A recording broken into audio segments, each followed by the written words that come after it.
Арнамызға жаңадан қосылған көрермендерге таңғы уақыты болсын деп тілейміз. Эфирде қайырлы таң Ақтөбе ақпарат сазды бағдарламасы. Қымбатты көрермен, біз бағдарламамыздармен қарай жалғастырамыз. Дәл осы тұста қонақжай студиямызға келген меймандарымыз бар. Ендеше қонақтарымызбен таныса өтейік.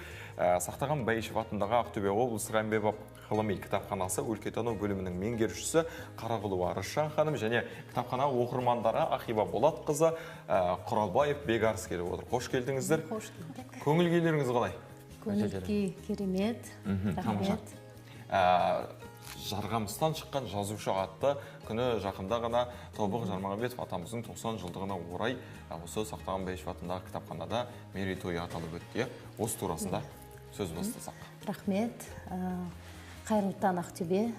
Біздің осы кітапханамызда көптеген іс-шаралар өткізілуде. Жыл басынан бастап мерейтой иелеріне арнап іс-шаралар өткіземіз.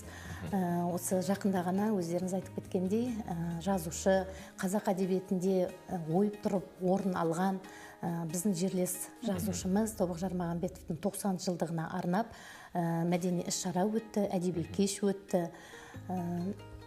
Енді қысқаша айтып кетсек, Тобық ағамыздың өмірбаянына тоқталсақ, Тобық Жармағанбетов 1934 жылы Ақтөбе облысы Байғанин ауданы Жарғамыс ауылында дүниеге келді.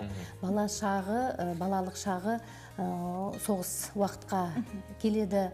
1942 жылы әкесі майданға аттанып, анасы қара қағаз алып 4 баласымен артында қалады. Әжесі Ағлақ болады қастарында. 1957 жылы Киров атындағы мемлекеттік университетінде тәмамдап, осы оқуға да түсірген анасы екен. Қанша қиыншылық көрсе де, анасы балдарын оқытып өсірген екен. Содан кейін Тобық Жармағанбетов туған жеріне оралады. Жарғамыста мектепте өз мұғалімдік қызметін атқарады. Сол уақытта Тобық Жармағанбетов өзінің туындыларын осы Алматы қаласындағы республикалық журнал, әдеби журналына, жұлдызға хат жолдап, туындылары сол кезде жарық көреді екен. Сонымен қатар Тобық Жармағанбетов Байғанин аудандағы Жаңа өмір деген газетте жұмыс жасайды. Коммунизм жолы облыстық газетте қызмет атқарады.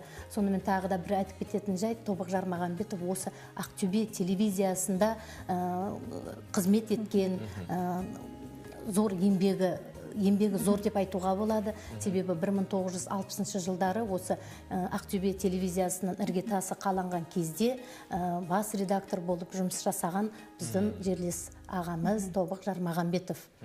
Өте тамаша. Кеш қалай өтті? Сол жайында да айтып өтсеңіз. Кеш өте тамаша өтті.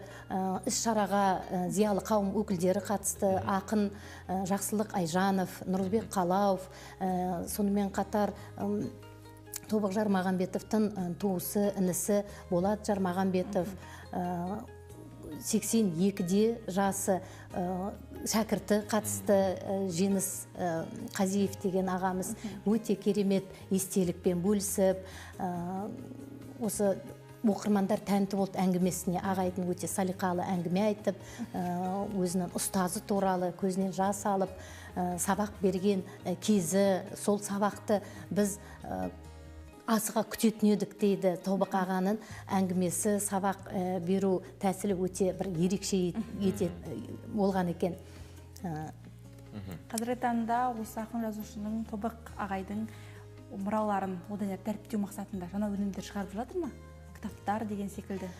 Әрине, біз осы кітапхана саласына қызмет еткесін, әрбір бізге өлкеге байланысты қандай болсын кітаптар шықса, біз қуанамыз. Себебі біздің қорымыз молаяды. Біздің алтын қорымызда Тобық Жармағанбетовтың өздеріңіз көріп отырғандай, алтын қорда Тобық Жармағанбетовтың 1966 жылы жарыққа шыққан солдат хаты, нәзік бұлттар, 1966 және 1984 жылы шыққан Ақ жауын деген кітаптарымыз осы кітап қорда бар. Және де барлықтарымызға мәлім, Ақтөбе сериясында жарық көрген 50 томдық бар. Мейірхан Ағдәулетұлының идеясы бойынша жарыққа шыққан сол 12-ші том Тобық Жармағанбетовтың шығармашылығына арналған екен. Қара жаңбыр, нәзік бұлттар, ақ жауын, отамалы деген туындылары осы 12-ші томға енген екен. Сонымен қатар 2002 жылы шыққан отамалы деген кітап сақталған біздің кітап қорда. Және тағы да бір айтып кететін жайт, осы ақтөбеліктер үшін биыл өте қуанышты жағдай. Себебі Тобық Жармағанбетовтың отамалы деген кітабы араға көп жылдар салып, жары Сапия Жармағанбетовның ұсынысымен осы жақында ғана таныстырылымы өтті шығармашылық орталығында. Бір айтып кететін жайт, бұл отамалы деген жаңа кітабы Тобық Жармағанбетовтың ақын Зият баспасының деген басшысы Аслан Тілегенов деген азамат осы өзі мұрындық болып деген өз қаражатына деген отамалы осы кітабын жарыққа оқырмандарға жол тартты. Ол өте қуанышты жағдай біздер үшін. Жазушының еңбегін бағалайтын оқырман әркез табылатын сөзсіз. Тағы да бір айтып кететін жайт, бұл кітапханаға, бұл кітапқа бұрын жарияланбаған Тобық Жармағанбетовтың Бозторғай, Сания деген әңгімелері енгізілген. Келіп оқуға болады біздің кітапханамызда. Оқырман қауымды сөзге тартсақ, ақын жазушының еңбегімен қалай таныстыңыздар?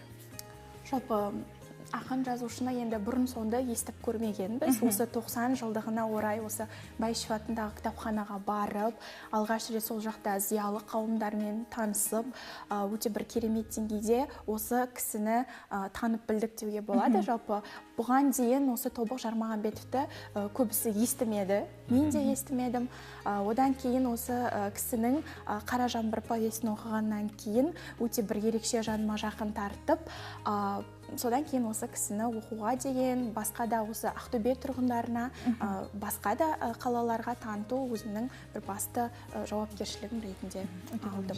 Осы сәтті пайдалана отырып айтып кетейін, осы әдеби кешке ат салысып, осы гуманитарлық жоғары колледжінің студенттеріне мында рахмет айтамыз. Сонымен қатар директоры Жанар Әлішеваға, оқытушылар Ағипа Мұхтарова, кітапханашы Райла Искарина, біздің оқытушымыз сол гуманитарлық колледжінің Ләззат Балғазиеваға көп рахмет айтамыз. Ат салысып, осындай кешімізді, осындай жастарды баулап, осы Тобық Жармағанбетовтың шығармашылығына өте атсалысып, насихатта жұмыстарын әрдайым жүргізіп отырады. Сонымен қатар Байғанин аудандағы баршамыз білеміз, Тобық Жармағанбетов атындағы мектеп бар. Сол мектеп директоры Айгүл Тыналина хабарласып, осы видео, бейне жазбалар жолдаған болатын.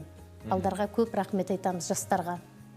Осы әдеби кешке қатыспас бұрын негізінде оның алдында да түрлі артылғалы азаматтарға арналған түрлі шаралар ұйымдастырылып тұратын. Бұл да бір кезекті сондай бір әдеби кеш десем болады. Бірақ Тобық атамыздың шығармашылығына, өмір жолына арналған әдеби кеш мен үшін үлкен бір мәдени, рухани жағынан өсу болды. Себебі мұндай жазушы қазақта кемде-кем, менің ойымша. Бір 1000 жылда бір келердің адам деп айта аламын өз басым. Және де өзім былай әдеби кешке қатысып отқан кезде өзім бір керемет сезім алдым. Ол кісінің жазған шығармаларын оқыған кезде, одан кейін оның шәкірттерін өз көзіммен көріп, олардың естеліктерін естіген кезде мен бір керемет сезімде болдым десем болады.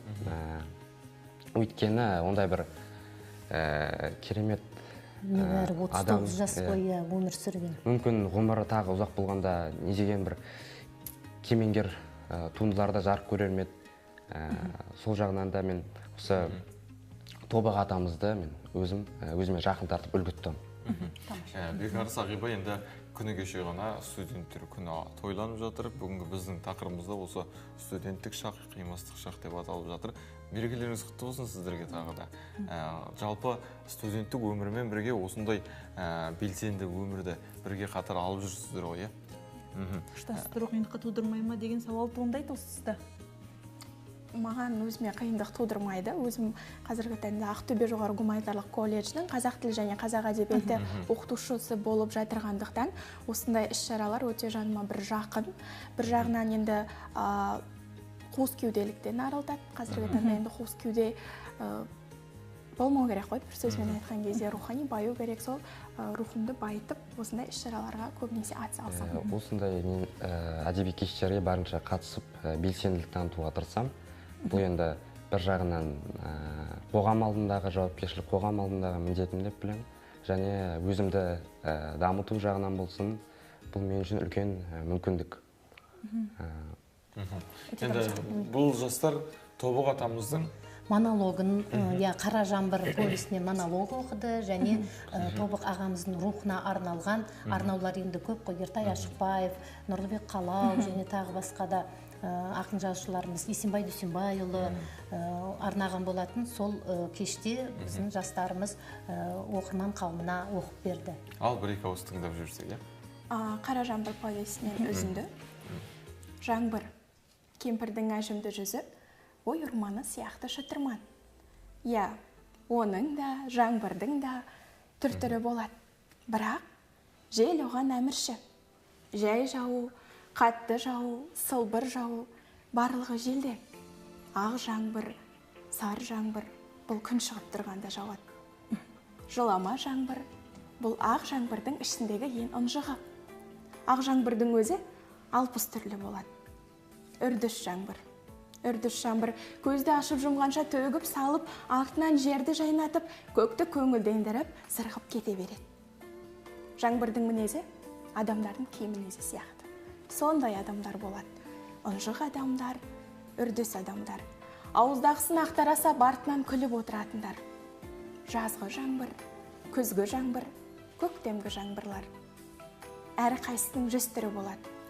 Күзгі жаңбыр қиындау, оның ішінде қара жаңбыр. Қара жаңбыр күндізгі түн көзді көр қылады. Бірақ бәрі өтеді ғой, артынан күн шығады. Арқандап қойсаң да шығады. Сірә оны ұстап тұра алатын күш бар ма екен? Тамаша. Ал, Бекарыс. Ертай Ашықбаевтың «Нәзік бұлттар» өлеңін оқығым келіп отыр. Ол Тобық Жармағанбетов атамызға арна өлең болса алады. Ертай Ашықбаев «Нәзік бұлттар». Аспанда алтын сәуле ағылады. Жарғамыз жасыл кілем жамылады. Аяулы Тобық аға, әр таң сайын өзіңді нәзік бұлттар сағынады. Дала дархан жұртымыздар, жоламайды үркі бұзғар, асыл аға бақыттысыз, ұмытпайтын бұлтыңыз бар. Қадірлі қимас күндер қалдалыста, дүние бөленеді таңданысқа. Аяулы Тобық аға, нәзік бұлттар өзіңді сағынып жүр жарғамызда. Мәңгілік тау тұлғаңда асқардағы, жырлайды жарғамыздың дастандары. Аяулы Тобық аға, ұмытпайды өзіңді нәзік бұлттар аспандағы. Керемет. Тамаша, енді Ертай ағамыздың бір теңеумен жазған, бір көркемдеп жазған бір тамаша туындыларының бірі екен. Енді осындай тамаша кештің куәгер болған сіздер бақыттысыздар. Енді Тобық атамыздың 90 жылдығы тағы да құтты болсын. Осымен орай басқа да атаулы шаралар алда жоспарда ғой, Әрине, туған жерінде Байғанин ауданында ауқымды шарасы өтеді. Мынау тағы бір айтып кететін жайт, алдарыңызда Мұхтар Мағауиннің Тобық Жармағанбетов деген мақаласы тұр. Сол мақалада қазір шет елде жүрсе де Мұхтар Мағауин елге хабарласып, Тобықты ұмытпаңдар, Тобықты іздеңдер, Тобықты оқытыңдар деп әрдайым айтып отырады сұхбаттарында. Өте тамаша, бүгінгі кешке келіп, өздеріңіздің сұхбаттарыңызды беріп, сонымен қатар Тобықты ақын жазушының еңбегімен таныстырып өткендеріңізге рахмет. Алдағы жоспарларыңызға сәттілік тілейміз. Студенттерге жаңа бір оқу жылы сәтті аяқталсын деген ниет білдіреміз. Алдағы уақытта сессияға сәттілік тілейміз. Мерекелеріңіз құтты болсын.